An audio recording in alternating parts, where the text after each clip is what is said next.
बाप और बेटा रूह अल कुद्दुस के नाम पर आमीन। जिंदा खुदावंद का जिंदा कलाम। दूसरा अखबार की किताब उसका 28 बाप। अहाज की सल्तनत। जिस वक़्त अहाज बादशाह हुआ उसकी उम्र 20 बरस की थी और उसने यरूशलेम में 16 बरस सल्तनत की। और जो खुदावंद की निगाह में रास्त है उसने ना किया, जैसे कि उसका बाप दाऊद करता था, बल्कि वो इसराइल के बादशाहों की राह पर चला और उसने बलीम के लिए ढाली हुई मूर्तें बनाई और उसने वादी बिन हनूम में खुशबुआं जलाई और अपने बेटों को आग में जलाया, उन कौमों की मकरूहात के मुताबिक जिन्हें खुदावंद ने बनी इसराइल के सामने से निकाल दिया था। और उसने ऊंची जगहों और पहाड़ियों पर और हर एक सब्ज़ दरख्त के नीचे कुर्बानी की और खुशबू जलाई।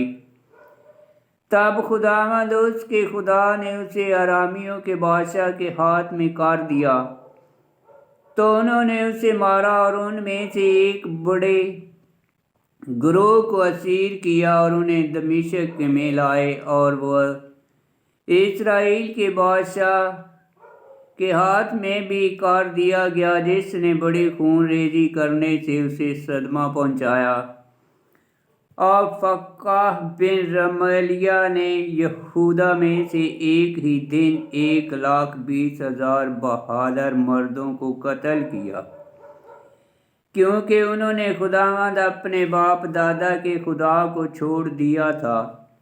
और अफरीम के एक पहलवान जिक्री ने बादशाह के बेटे महस्या और उसके महल के मुख्तार अज़ेरी काम को और अलकना को, जो दर्जा में बादशाह से दूसरा था, कत्ल किया। और बने इसराइल अपने भाइयों में से 2 लाख औरतों और बेटों और बेटियों को असीर करके ले गए और उनका बहुत सा माल भी लूट लिया और गनीमत को लेकर सामरा में आए। और वहाँ एक नबी था जिसका नाम ओदेद था, और वो लश्कर के मिलने को जब वो सामरा को जा रहे थे तो बाहर निकला और उनसे कहा, देखो कि खुदावंद तुम्हारे बाप दादा के खुदा ने यहूदा से गुस्से होकर उन्हें तुम्हारे हाथ में कर दिया है, और तुमने उन्हें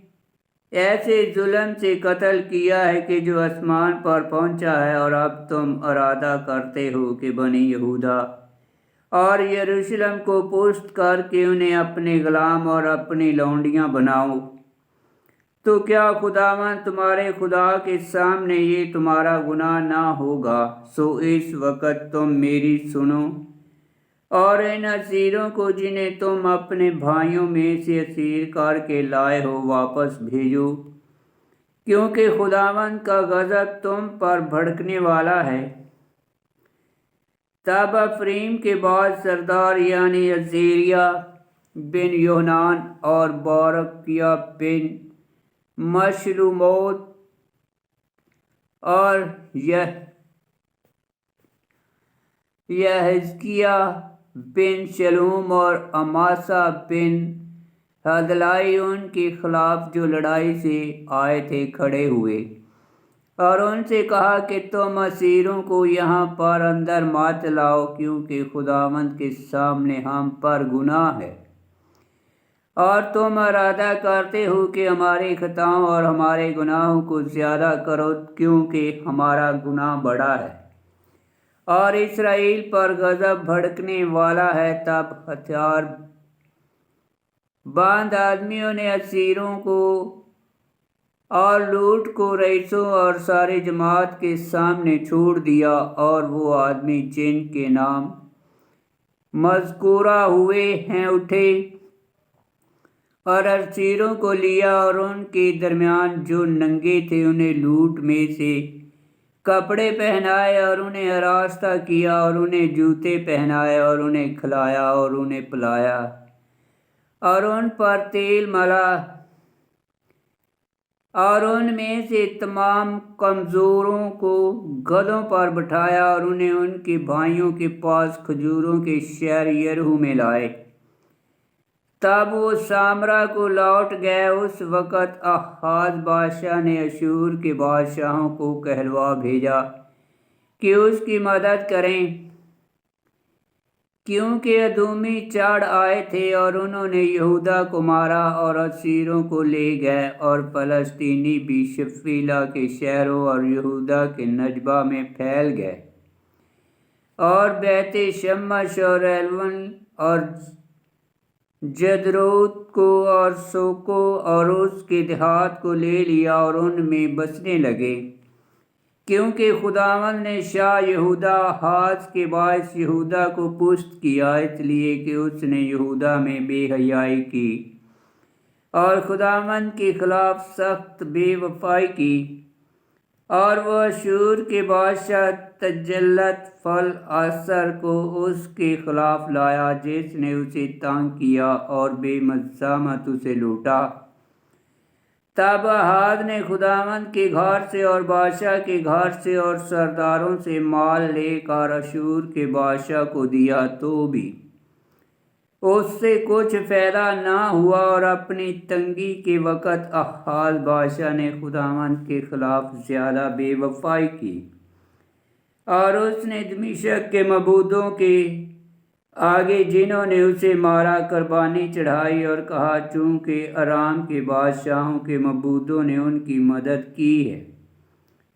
تو میں ان کے لیے قربانی کروں گا تاکہ وہ میری مدد کریں، مگر وہ اس کی اور تمام اسرائیل کی بربادی کا باعث ہوئے۔ اور آحاز نے خدا کے گھر کے برتنوں کو جمع کیا اور انہیں توڑا اور خداوند کے گھر کے دروازوں کو بند کیا، اور یروشلم میں اپنے لیے ہر ایک کونے میں مذبح بنائے، اور اس نے یہودا کے ہر ایک شہر میں اونچی جگہ بنوائی تاکہ اجنبی معبودوں کے لیے خوشبو جلائی جائے، اور خداوند اپنے باپ دادا کے خدا کو غصہ دلایا،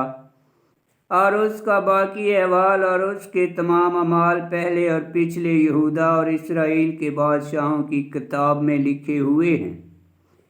اور آحاز اپنے باپ دادا کے ساتھ سو گیا، اور انہوں نے اسے یروشلم میں داؤد کے شہر میں دفن کیا، اور وہ اسے اسرائیل کے بادشاہ کے قبرستان کے اندر نہ لائے۔ اور اس کا بیٹا حزقیاہ اس کی جگہ بادشاہ ہوا۔ آمین۔ خداوند کا پاک کلام کا پڑھا اور سنا جانا باعث برکت ہو۔ خداوند تیرا شکر ہو۔ آمین۔